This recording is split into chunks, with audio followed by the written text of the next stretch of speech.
into this three-point shooting thing like 8-9 years ago. So when he went to Miami, he liked Chris Bosh because Bosh can shoot. And he liked Shane Battier because Battier can shoot. And he recruited Ray Allen because Ray Allen could shoot. And he loved Mike Miller because Mike Miller could shoot. And his best friend was D. Wade.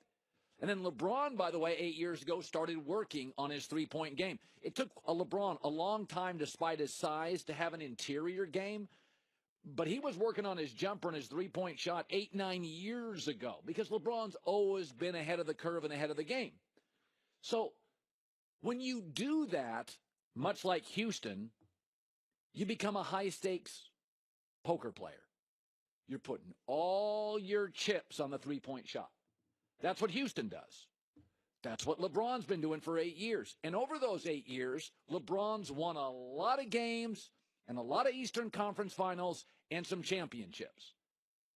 But the new NBA now is putting your chips all in.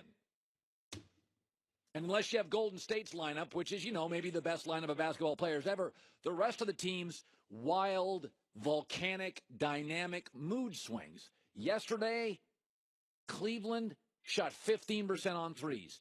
They got crushed. That's high-stakes poker. You don't freak out if you lose $250,000 on a table in Vegas if you're a poker player, because you wake up tomorrow and you win $250,000. You don't lose any sleep on it. Since LeBron went to Miami, he has surrounded himself with three-point shooters. He told his franchise, sign J.R. Smith, sign Kyle Korver. He picked Kevin Love, less athletic than Andrew Wiggins. LeBron, for the last 8 years, has been surrounding himself with three-point shooters and veterans and guys who can hit the three. It's just like playing high-stakes poker. When you're hot, you win, and LeBron's been hot a lot. And when you're not, you get scrubbed. Go back to the 2016 NBA Finals that LeBron won. Golden State beat them in Game 1 by 15. Golden State beat them in the second game by 33. Golden State beat them in Game 4 by 11. Golden State was clobbering them. And then LeBron won by 15. And LeBron won by 30. And LeBron won by 14. Then they got to a Game 7. That's the new NBA analytics. It's high-stakes poker.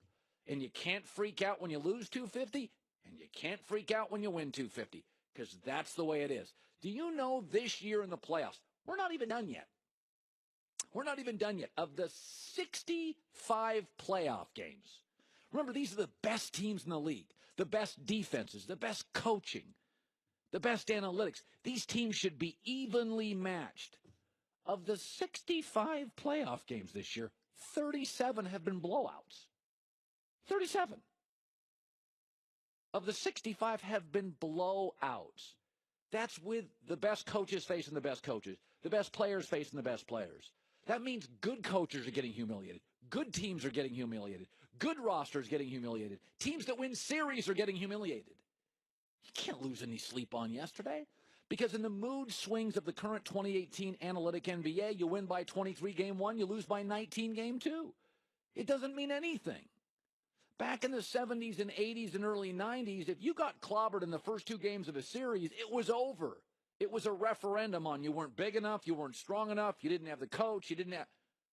The Celtics couldn't beat Milwaukee on the road. I mean, the Celtics have been great at home. They couldn't beat Milwaukee on the road.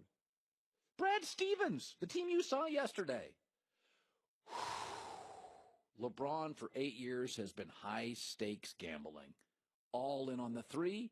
Yesterday it burned him. And for the record, here's a number that nobody likes to talk about that rarely gets mentioned. You can't obviously win in this league by yourself. Michael Jordan was 1-9 in the playoffs. And then Scottie Pippen arrived, and they had a dynasty.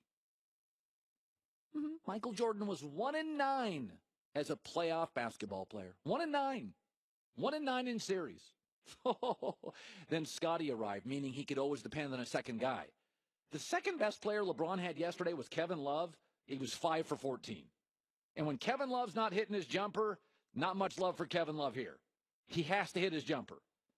So you need help. LeBron had none. Veteran newsman John Goulet. No. Turn on the news. This is the Herdline News. Some big gambling news